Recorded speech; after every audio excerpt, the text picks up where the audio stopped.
Chapter 3 A Sleepless Night. I want to open it. said Vanessa. But it's not ours, Said Harminder. It was 1 o'clock in the morning, and she was in bed, trying to sleep. We've got to be up in less than 4 hours if we want to get the first ferry. So please, go to sleep. Vanessa turned away from the briefcase and pulled the blanket over her head. We couldn't open it anyway. It's locked. Said Shauna, getting into bed. But then she noticed Vanessa's smile. What? Why are you smiling? Vanessa took a clip from her hair and held it between her fingers. That'll never work. Laughed Shauna. It always works in films. Go on then. Said Shauna. Do it.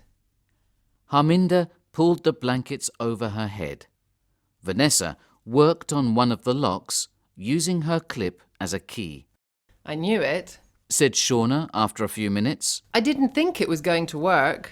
But before she could finish her sentence, there was a click, and the lock opened. Harminder sat up in bed. This didn't seem the right thing to do, but now it was open, she wanted to know what was inside. Vanessa soon opened the other lock. Slowly, she opened the briefcase. Her eyes became big and round when she saw what was inside.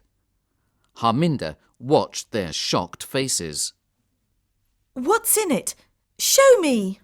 Vanessa turned the case towards her. The briefcase was full of money. After a few moments, Harminder said, There are hundreds of thousands of euros here. She laughed nervously. I've never seen so much money.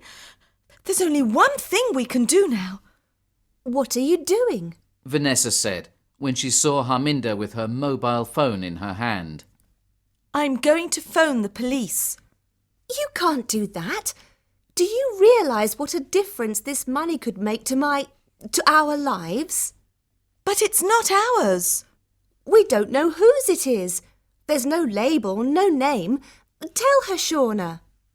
Shauna, you know we have to go to the police, don't you? Said Harminder. I don't know. My fiancé and I really want a honeymoon. We could go anywhere in the world with this money. The Maldives, the Caribbean, New York, San Francisco, anywhere. At the moment, we're going to stay in my parents' caravan. Shauna looked into Harminder's eyes. We've never had a holiday together. I'm sorry, Harminder. Vanessa held Harminder's hands. Her voice was soft and kind, and Harminder remembered that she was an actress. You said your dad's ill. Think about it. With this money, you could pay for the best doctors. Harminder's phone started to ring. Slowly, Harminder picked it up and answered. Hello? Oh, hello, Mum. How's Dad? When the phone call finished, 10 minutes later, her cheeks were wet with tears. What is it, Harminder?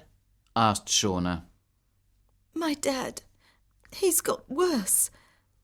They're not sure if he will survive. Vanessa closed the briefcase. Well then, you need to get there quickly. If we go to the police now, they'll ask us questions for hours. OK. Said Harminder quietly. Maybe not until tomorrow. Continued Vanessa. I said OK. We won't go to the police now, but when we get to London, after I've seen my dad, then we'll go. Do you all agree?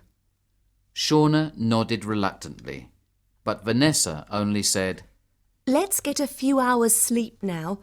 We don't want to miss the next ferry. This time they arrived early and waited in the car. It wasn't snowing, but it was cold, and everything looked very dark. When they started to drive onto the ferry, Harminder saw the face of the driver of the car behind her. That's strange, she thought. It's still dark outside, but he's wearing sunglasses. Are you okay? asked Shauna. I'm cold, that's all. Harminder answered, but she didn't seem sure of what she was saying.